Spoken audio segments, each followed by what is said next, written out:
Ya, kembali lagi. Terima kasih pemirsa, masih bersama saya di One on One. Ini kita memasuki segmen terakhir. Saya masih bersama Mbak Dina. Mbak Dina, tadi kita di segmen sebelumnya sempat nanya mereka berebut, bersaing dan sebagainya untuk ini tentu kita ngomongnya saing positif ya gitu, untuk bisa ditugaskan ke daerah-daerah di luar. Mungkin kalau boleh milih negara-negara di luar. Iya, negara di luar. Kalau boleh milih pasti mereka akan memilih kan. Aku di sini lah, di sini kan gitu. Tapi mungkin nggak semudah itu kan ya. Tapi beneran memang seperti itu, ada persaingan di dalam. Ada. Ada ya. Ada. Ya persaingan dalam arti gini ya. Setiap diplomat itu kan, terutama yang senior di level pimpinan itu punya taruhan, reputasinya dia gitu kan.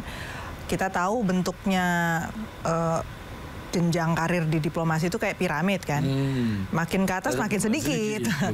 Apalagi kalau Bapak Presiden menghendaki lebih banyak posisi dikasih ke orang non diplomat gitu kan, non karir maksudnya gitu.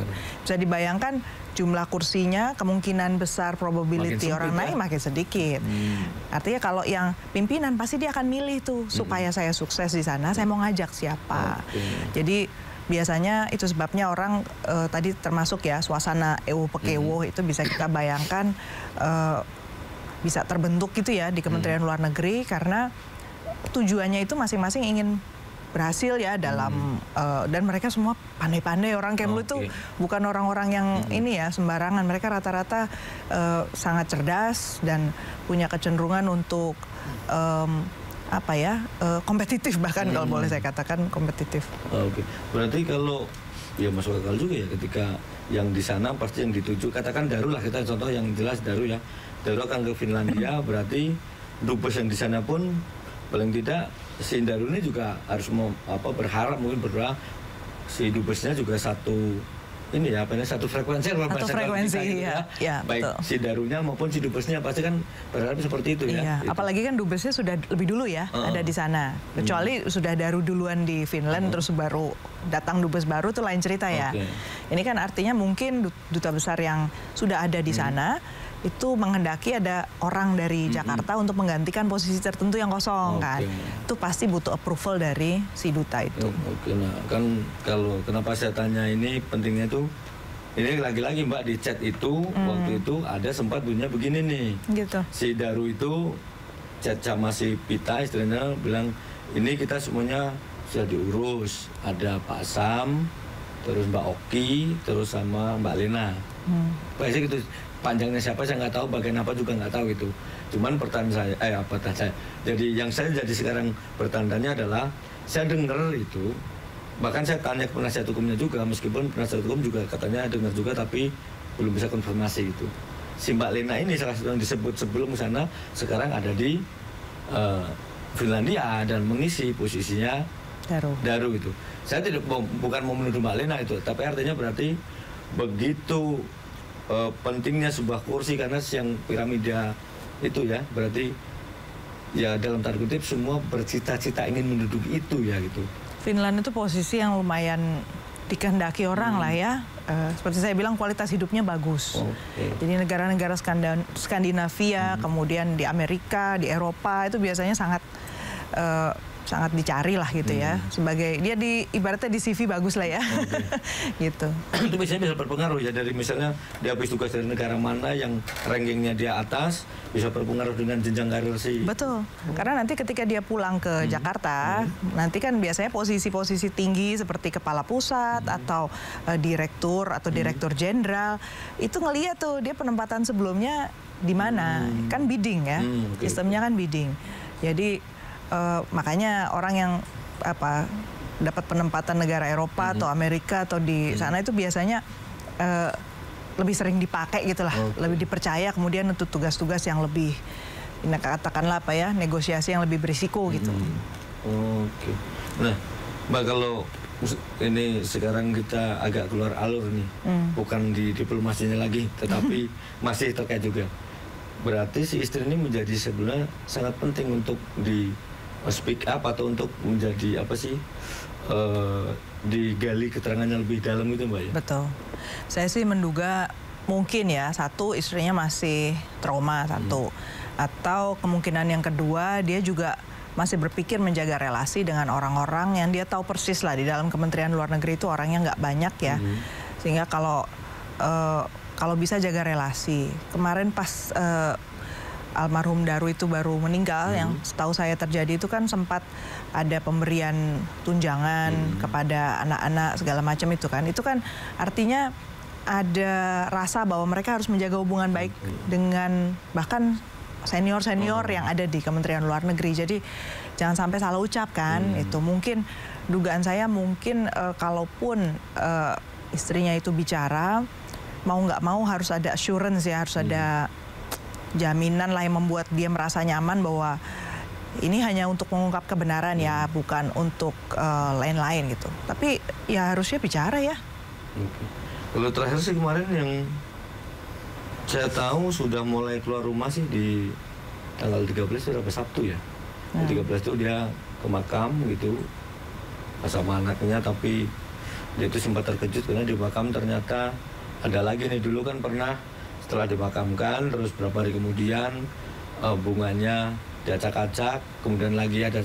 Nah kemarin sudah dari Juli ke September bunga itu udah nggak ada. Nah kemarin dia datang kaget karena ternyata di makamnya ada bunga-bunga lagi gitu. Nah entah siapa yang naruh gitu. Nah dia jadi kepikiran tuh sampai sekarang itu. Nah ini kadang-kadang memang ya mungkin bisa jadi itu orang bersimpati, tapi bisa jadi itu kode mungkin untuk ini loh, ayo ini harus tumbuh segar atau apa gitu mungkin ya itu. Tapi bukan kita membahas itu ya, tetapi biasanya adalah dengan tadi menjaga relasi atau mungkin banyak apa sih cerita-cerita bisa mengganggu dia jadi takut gitu barangkali ya mungkin ya. Ya sebenarnya sekali lagi kita apa ya, kalau orang dalam situasi traumatik itu apapun jadi overthinking ya. Jadi apa mungkin ini atau itu, ini atau itu. Jadi kemampuan seseorang untuk mengambil keputusan pada saat dia trauma itu kan turun ya. Jadi sangat penting, makanya dia punya pendamping, kemudian bisa disusun ulang apa yang terjadi, dukungan dari sekeliling termasuk juga dari tempat kerja di mana mantan suami itu di mana almarhum suaminya itu dulu bekerja, itu jadi sangat penting. Karena memang masih ada kejanggalan. Kalau masih ada yang mengganjal di dalam hati ya menurut saya itu hak ya untuk dilindungi gitu, untuk ditelusuri. Mungkin ya kalau urusan pekerjaan kan ada ya orang yang nggak sepenuhnya cerita sama pasangan karena memang tadi confidentiality itu sumpah jabatan juga gitu. Tapi sekali lagi misalnya lokasi di Jogja waktu habis meninggal kemudian ada mengirim styrofoam itu.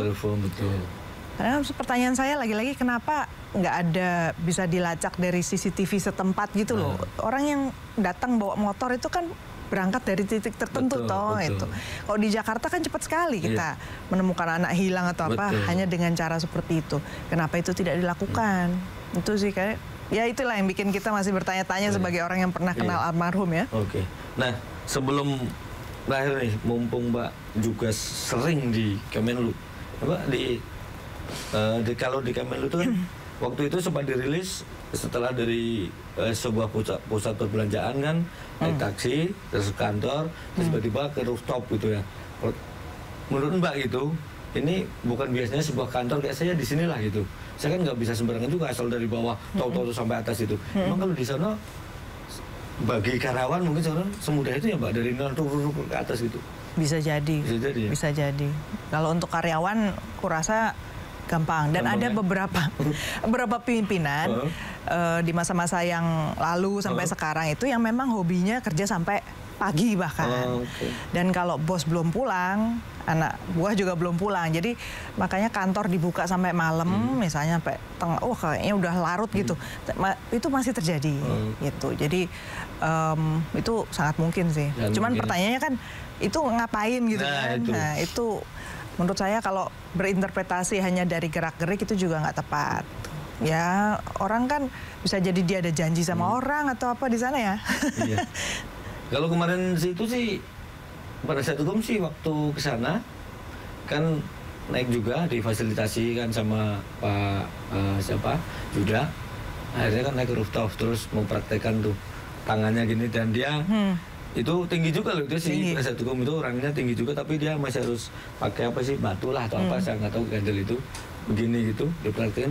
Kalau kata dia ya, kalaupun mungkin pas gini memar harusnya kanan dua-duanya memar ini. Ini kalau memar cuma satu, nah penasihat hukum jadi agak aneh juga gitu. Makanya ya emang jatuhnya banyak janggal ya itu. Ini butuh detektif lah ya. Jadinya karena fungsinya itu sudah harus menata fakta hukum.